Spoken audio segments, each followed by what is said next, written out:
우리는 이 세상을 살아가면서 늘 고난을 마주합니다. 시련을 마주하게 됩니다.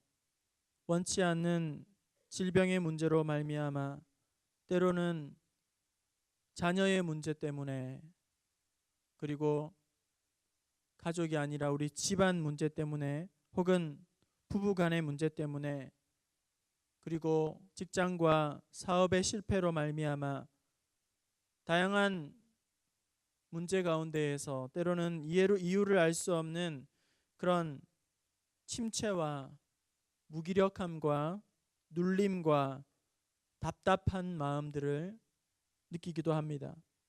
이런 어려운 시간들을, 그리고 눈물겨운 고통의 시간들을 보낼 때에 누군가가 곁에 와서 따뜻한 말로 격려하고 위로해주고 응원해주는 그런 한마디가 큰 힘이 되고 용기가 되고 위로가 됩니다. 그런데 오늘 우리 성도들에게, 믿는 하나님의 자녀에게 가장 큰 위로와 소망은 오직 하나님의 말씀인 줄로 믿습니다. 진리의 말씀, 생명의 말씀, 능력의 말씀, 우리가 죄와 사망 가운데에 올무 가운데서 자유케 하는 회복의 말씀, 그 말씀이야말로 우리의 영혼을 소생케 하고 우리의 삶을 범사에 형통케 인도하여 주실 줄로 믿습니다. 성경 속에서 믿는 성도들에게 큰 힘과 능력을 주는, 마음의 용기와 담력을 주는, 확신을 주는 많은 말씀들이 있습니다. 두려워하지 말라, 놀라지 말라, 큰 용사여 주께서 너와 함께 하시느니라, 너희가 환난을 당하나 담대하라, 내가 세상을 이기었노라. 할 수 있거든이 무슨 말이냐? 믿는 자에게 능치 못함이 없느니라. 누가 우리를 그리스도의 사랑에서 끊으리요? 말씀 가운데에 우리에게 위로함을 주시고 세임 주시고 강하고 담대하게 하시고 능력을 주시는 귀한 말씀이 있습니다. 많고 많은 그런 말씀 중에, 귀한 말씀 중에 오늘 우리가 함께 읽은 로마서 8장 28절의 말씀, 성경 안에서 또 그 어떤 위로의 말씀보다도 더욱 우리에게 은혜가 되고 또 힘이 되고 소망이 되고 능력이 되는 그런 귀한 말씀입니다. 오늘 로마서 8장 28절 말씀의 뜻을 우리가 깊이 깨달으면, 그리고 마음에 붙잡고 살아갈 수만 있다면 두려움은 사라지고 평안과 위로함으로 우리 안에서 자유케 하실 줄로 믿습니다. 이 말씀을 우리의 마음판에 깊이 새길 수 있다면, 그리고 오늘 의심 없는 믿음으로 이 말씀을 아멘으로 순종하게 된다면 그 어떤 문제와 시련이 와도 끝까지 견디고 넉넉히 이기게 하실 줄로 믿습니다. 어떠한 세상의 파도와 유혹도 이 말씀을 붙잡고 나아갈 때에 우리는 승리하게 하실 줄로 믿습니다. 구체적으로 우리 말씀을 한번 살펴보기 원합니다. 28절 말씀, 우리가 알거니와 이렇게 되어 있죠. 다른 성경에 보면 우리는 압니다, 우리는 확신합니다, 우리는 의심하지 않습니다, 우리는 확신 가운데 믿습니다, 그런 말이에요. 여기에 우리라고 표현하고 있지 않습니까?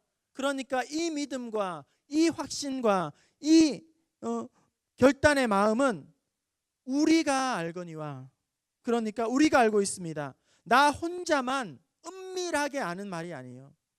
나 혼자만 하는 그런 확신이 아니고, 나 혼자만의 그런 주장이 아니고, 나 혼자만의 그런 자기 암시가 아니라는 거예요. 나뿐만 아니라 우리가, 나와 함께하는 여기 있는 모든 무리가, 그리고 오늘 말씀을 읽고 있는 모든 청중들이, 독자들이 이 일에 관하여서, 그리고 이 말에 관하여서, 그리고 이 내용에 관해서 모두가 확실한 증인이다 하는 것입니다. 모두가 동의하는 사실이라는 거예요. 그만큼 이 말씀은 확실한 선포의 말씀이요, 강한 확신으로 넘치는 그러한 능력의 말씀이라는 것입니다. 이제 우리는 압니다, 확신합니다, 우리는 조금도 의심하지 않습니다, 우리는 조금도 흔들리지 않습니다. 강한 이 확신에 대한 그 대상은 누구인가? 누가 이런 확신의 대상인가? 누가 이 확신의 주인공이 될 수 있는가? 아무리 능력 있는 말씀도, 아무리 권세 있는 말씀도, 아무리 대단한 약속의 말씀도 나와 상관이 없으면 그것은 의미가 없는 것이죠. 아무리 귀한 약속의 말씀이라도 나와 상관이 없다면 그것은 그림의 떡일 수밖에 없는 것이죠. 부모님의 믿음이 아무리 대단해도, 우리의 자녀들 말이죠, 우리 부모님의 신앙이 아무리 좋아도 나와는 상관없는 거예요. 그렇지 않습니까? 우리 집이 몇 대째 믿는 집안이다, 우리 집안에 목사님이 몇 명이고, 우리 집안에 뭐 장로님이, 권사님이 기독교 집안이고, 뭐 어쩌고 저쩌고, 그게 어째서요? 나랑 아무런 상관이 없는 거예요. 누가 나를 위해서 대신 믿어줄 수가 없는 것입니다. 우리 집안의 순교자 집안이라 할지라도 그건 나와 상관없는 거예요. 그 믿음이 나의 믿음이 되어야 그것이 능력과 기적과 은혜로 구원 얻는 참된 믿음인 줄 믿습니다. 이 귀한 약속의 말씀이 오늘 누구를 대상으로 말씀하고 있는가, 누구를 염두하고 있는 약속의 말씀인가 하는 것입니다. 우리 28절 말씀 다시 한번 함께 읽어보기 원합니다. 28절 시작. 우리가 알거니와 하나님을 사랑하는 자 곧 그의 뜻대로 부르심을 입은 자들에게는 모든 것이 합력하여 선을 이루느니라. 우리는 확신합니다. 우리는 믿습니다. 우리는 조금도 의심하지 않습니다. 이런 믿음과 강한 확신 넘치는 이 표현이 누구에게? 하나님을 사랑하는 자 곧 그 뜻대로 부르심을 입은 자들. 다른 성경에 보면 하나님을 사랑하고 하나님의 계획에 맞게 살아가기만 하면 이렇게 돼 있어요. 하나님을 사랑하는 사람은 하나님의 계획에 맞게 살아갈 수밖에 없어요. 하나님의 뜻을 쫓아 살아갈 수밖에 없어요. 하나님을 사랑하는 사람들, 곧 하나님께 부르심을 받은 그분의 뜻대로 살아가는 사람들에게는 이런 은혜를 하나님께서 주신다는 거예요. 이런 사람에게 확실한 약속의 그런 응답의 주인공이 된다는 것입니다. 여러분, 하나님을 더욱 사랑하시기를 바랍니다. 하나님을 사랑하는 사람은 그 뜻대로 살아가게 되어 있습니다. 살아가기를 위하여 힘쓰고 열심을 다하게 되어 있습니다. 하나님을 사랑하는 만큼 뜨겁게 예배하는 사람이 될 것입니다. 하나님을 사랑하는 것만큼 교회를 사랑하게 될 것입니다. 하나님을 사랑하는 것만큼 우리는 사명을 감당하게 될 것입니다. 하나님을 뜨겁게 사랑하는 만큼 오늘 우리의 헌신의 열도가 결정될 것입니다. 하나님을 사랑하는 것만큼 우리는 신실한 삶을 살아내려고 몸부림을 칠 것입니다. 하나님을 사랑하는 자, 곧 그 뜻대로, 하나님의 뜻대로 살아가기만 하면 하나님은 우리에게 은혜를 베풀어 주신다. 어떤 은혜를 베풀어 주실까요? 그 확신의 내용이 무엇입니까? 확신의 알맹이가, 핵심 내용이 무엇입니까? 모든 것이 합력하여 선을 이루는 줄로 믿습니다.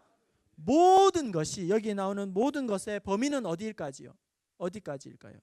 모든 것, 그 말 그대로 모든 것이지만 구체적으로 그 모든 것이 어디에까지 이르는지 보게 되면 우리의 더욱 은혜가 넘칠 수 있다는 거죠. 18절 말씀, 모든 것의 범위가 어디까지 미치고 있는가? 18절입니다. 시작. 생각컨대 현재의 고난은 장차 우리에게 나타날 영광과 비교할 수 없도다. 이 모든 일은 바로 현재의 내가 당한 고난을 포함하고 있습니다. 그 고난이 어떤 것이든지 간에 모든 것이 합력하여 선을 이루느니라. 내가 지금 당한 고난, 아픔, 시련, 어려움들까지도 하나님은 합력하여서 선을 이루시는 분인 줄로 믿습니다.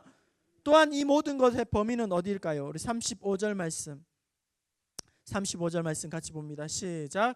누가 우리를 그리스도의 사랑에서 끊으리요? 환난이나 곤고나 박해나 기근이나 적신이나 위험이나 칼이랴.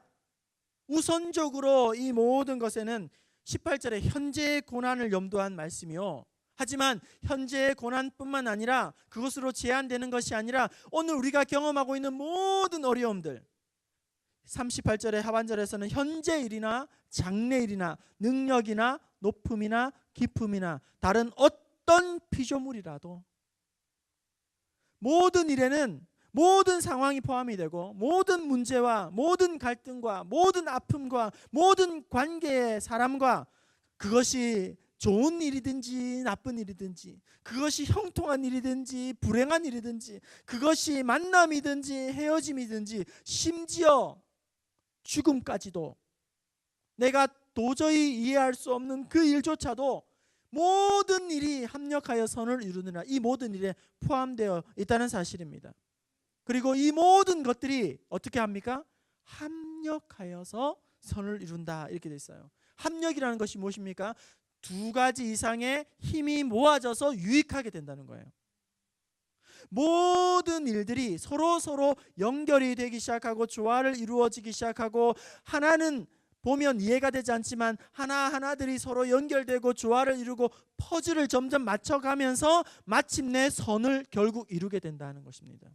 하나의 조각만 보면 너무 가슴이 아파요. 하나의 조각을 보면 우리는 너무나도 시험에 빠집니다.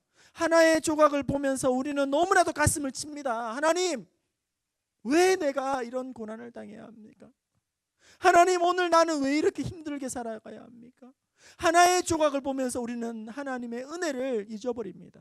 원망합니다. 탄식합니다. 하지만 합력하여서 여러 가지 일들이 싯줄과 날줄이 되어서 연결되어서 퍼즐을 맞춰지는 가운데에서 선을 이루게 하실 줄로 믿습니다. 나의 힘은 연약하지만 하나님의 능력이 내 안에 더 헤어지게 되면, 기름 부음을 받게 되면 그 은혜로 말미암아 성령의 은사로 말미암아 모든 일들이 선하게 응답하게 하실 줄로 믿습니다. 그런 말이 어디 있습니까? 26절에 우리 이와 같이 성령도 우리의 연약함을 도우시나니. 나는 비록 연약하지만 하루에도 12번 이상 넘어지고 쓰러지고 또 깨지고 상하지만 나는 연약하지만 그 연약함 가운데에 홀로 두지 아니하시고 성령께서 그 연약함을 붙들어 주시고 능력 주시고 감당하게 하심으로 말미암아 여러분 앞뒤의 문맥을 살펴보면 이 문맥상 이 모든 일의 주체는 누구입니까? 모든 실제적인 주어는 하나님이시고 역사하시는 성령님인 줄로 믿습니다. 좋으신 하나님, 선하신 하나님, 실수가 없으시는 하나님, 그 하나님이 우리의 삶의 모든 여정을 이끄시고 간섭하시고 섭리하고 계시는 줄로 믿습니다. 때로는 도무지 감당할 수 없는, 때로는 도무지 이해할 수 없는 그런 상황을 만나게 됩니다. 하나님, 너무너무 힘들어요. 하나님, 왜 이런 고난을 주셨습니까? 왜 내가 이런 질병 가운데에 하나님 힘들어해야 합니까? 하나님의 뜻이 어디 있는지 도저히 이해할 수 없는 그런 상황을 우리가 만나게 됩니다. 그때에 우리는 내일 일을 모르기 때문에 한치 앞을 내다볼 수 없는 사람이기 때문에 그 일에 매달려서 초조해하고 불안해하고 걱정하고 염려하고 밤잠을 자지 못하고 발을 동동동 구르게 되지만 하나님은 그 한가운데에서도 신실하게 일하시고 역사하시는 줄 믿습니다. 저는 바둑을 잘 두지 못해요. 저는 초등학교 때 바둑 잠시 배운 것이 고작 전부입니다. 그런데 바둑 TV가 있지 않습니까? 바둑 프로그램 TV 채널이 잘 보지 않는데 어느 날 바둑 채널을 돌리다가 다른 채널을 돌리다 바둑 하는 채널을 이렇게 보게 되었는데 세계에서 가장 당시에 바둑을 제일 잘 둔다는 조훈현 구단과 이창호 구단이 이제 사제 대결을 벌이고 있었어요. 근데 바둑을 여러분 좀 아는 사람들은 처음에 그 돌을 놓는 포인트가 굉장히 중요하다는 것이 상식이지 않습니까? 처음에 돌을 잘 두고 뭐 몇 개를 더 깔아주면 또 되고, 그래서 그것에서 이제 선점이라는 점을 선점한다, 좋은 위치를 선점했다, 고지를 선점했다, 이런 말을 우리가 표현을 사용하고 있지 않습니까? 그래서 선점을 잘 해야 이제 판을 유리하게 끌고 갈 수 있는데 두 사람이 이제 바둑을 두기 시작하면서 제가 잘 알지 못하지만 정석 바둑과는 전혀 다르게 두기를 시작하는 거예요. 그래서 저 혼자 생각에 이상하다. 틀림없이 시작은 이렇게 점으로 시작해야 하는데 이상하다. 왜 저렇게 두지? 별로 중요하지 않은 포인트 같은데 저렇게 둘까? 그렇게 제가 생각을 했단 말이죠, 혼자서. 그런데 시간이 지나면서 바둑이 점점 진행하면서 제가 깨달은 것은 뭐냐? 이 사람이 나중에 이렇게 하려고 그때 이렇게 수를 두었구나 하는 걸 제가 비로소 알게 되더라는 것이죠. 저는 바둑이 너무나도 급수가 낮다 보니까, 하수다 보니까 제일 꼭대기에 있는 이 고수들이 어떻게 두는지를, 고수의 세계들을 잘 알지 못하고 그렇게 처음에는 잘못 두고 있구나 그렇게 생각을 했단 말이에요. 마찬가지, 도무지 내가 생각할 때는 이해가 되지 않고 내가 생각할 때는 다 해석이 되지 않는, 왜 하나님 이런 아픔을 주십니까? 이런 문제를 주십니까? 고통을 주십니까? 이런 아픔 가운데에 놓여지게 될 때에 당장은 그것이 소화가 되지 않고 문제가 해결되지 않지만 시간이 조금만 지나고 나면 어느 순간 하나님께서 이렇게 하시려고 나에게 이런 아픔을 주셨구나, 힘든 고난을 주셨구나, 이렇게 우리가 이해하는 날이 오게 한다는 것입니다. 그리고 여러분, 바둑을 둘 때에 한 판에 거의 평균 400수 정도를 둔다고 해요. 그런데 프로 기사들은, 그리고 또 잘 두시는 분들은 바둑이 끝나고 나면 복기라는 것을 합니다. 여러분 들어보셨을 거예요. 복기는 뭐냐면 판을 다 다시금 이렇게 돌을 없애놓고 다시금 처음부터 두는 거예요. 그래서 어디에서 승패가 갈렸는가, 어디에서 실수를 했는가, 그렇게 다시금 공부하는 것이 복기라는 과정이에요. 복기라는 과정. 그래서 프로 기사들은 두는 시간이 2시간이라면 복기하는 시간은 그 4배, 6배 이상을 그렇게 사용을 한다고 합니다. 그런데 여러분 놀랍지 않습니까? 400수를 두고 다 흐트러 놓고는 다시금 처음부터 끝까지 똑같이 둔다는 게 너무 놀랍지 않습니까?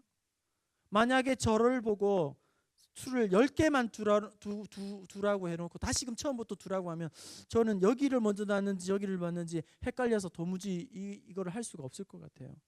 그런데 이 프로 기사들은 400수를 두고도 처음부터 끝까지 다시금 두라고 하면 정확하게 틀리지 않고 논다는 거예요. 왜 그럴까? 왜 그럴까?